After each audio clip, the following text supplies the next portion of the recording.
If you want to make a better hip replacement, who better to turn to than a snake? While it may seem counterintuitive to look to a hipless creature for help with this particular issue, a major part of creating comfortable, long-lasting prosthetics is reducing friction.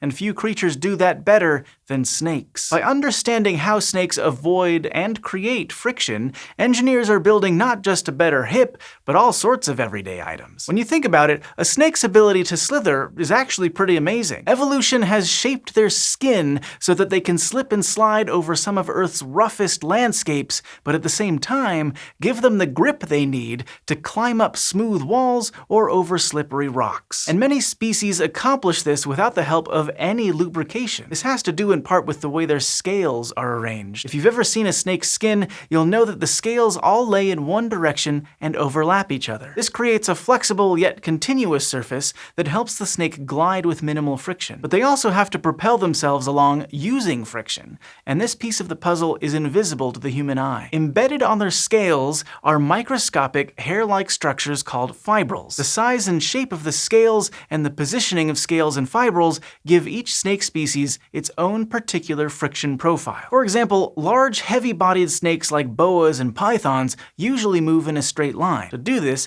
they have to lift up part of their body and then thrust themselves forward by pushing against the ground. When engineers took a closer look with a microscope, they found that the parts of the body that push on the ground have more fibrils, giving the snake increased friction in those spots. In other words, those tummy scales aren't the same all the way along, even though they may look that way to the naked eye. Snakes make this kind of microscopic study unusually easy by shedding their skin. That allows engineers to easily collect samples from a number of species and use these to map out their scale and fibril patterns, all without disturbing the animal itself. It so happens that snake skins and textured surfaces created in the lab have some things in common, which leads to some pretty clear engineering applications for the lessons researchers are learning. Both kinds of materials have repeating textures, for example, and a surface roughness that helps create their friction profiles. Snake scales also have a unique spacing, length, orientation, and shape that is similar within particular groups of snakes. Similarly, lab-created materials have repeating patterns and protrusions, such as cones, dimples, and chevrons, that are distributed along a surface. By varying the height, width, and distribution of these features, engineers can design the friction profile they want. But snake skins can still outdo our lab-based materials, for example, in the range of conditions in which they can be used. Snakes are able to traverse a variety of terrains without needing to make adjustments to the texture or roughness of their scales, whereas engineered surfaces are typically designed for one specific application. Researchers believe that the fibrils are a key component of this. They hypothesize that snakes can essentially modify their friction profile by changing which parts of their undersides, and thus how many fibrils, are in contact with the surface. So they've begun applying what they've learned about snake skins to improve upon existing lab-created surfaces. They're starting out by adding repeating textures to typically smooth items, but they also want to modify existing protrusions on engineered surfaces to mimic these snake fibrils. Which brings us to prosthetic hips.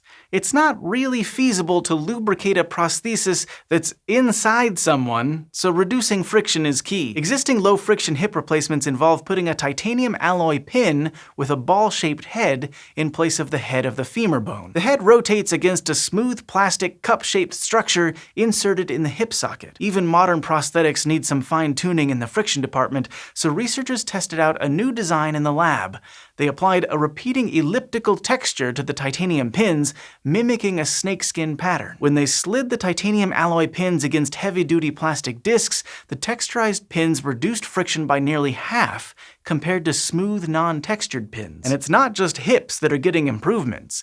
Researchers in Germany used a laser to etch a snakeskin-like pattern into the surface of a steel pin. When they moved that pin against another metal surface, they measured a reduction in friction of up to 40% compared to the original smooth, unpatterned version. The researchers expect their texture could be useful in a wide range of applications, from robotics to Formula One race cars. Other researchers are also applying snakeskin-inspired techniques to other more common items, like tennis shoes. But instead of reducing friction like our previous examples, they're looking to increase friction between the shoe and the ground. They created shoe grips with a scale-like pattern of cuts that dig into the ground as you step forward, then flatten out again with your foot. Their goal was to reduce slips and falls, which pose a serious risk for older adults, as well as in work-related injuries for people of all ages. All of this is just another reminder of the power of evolution.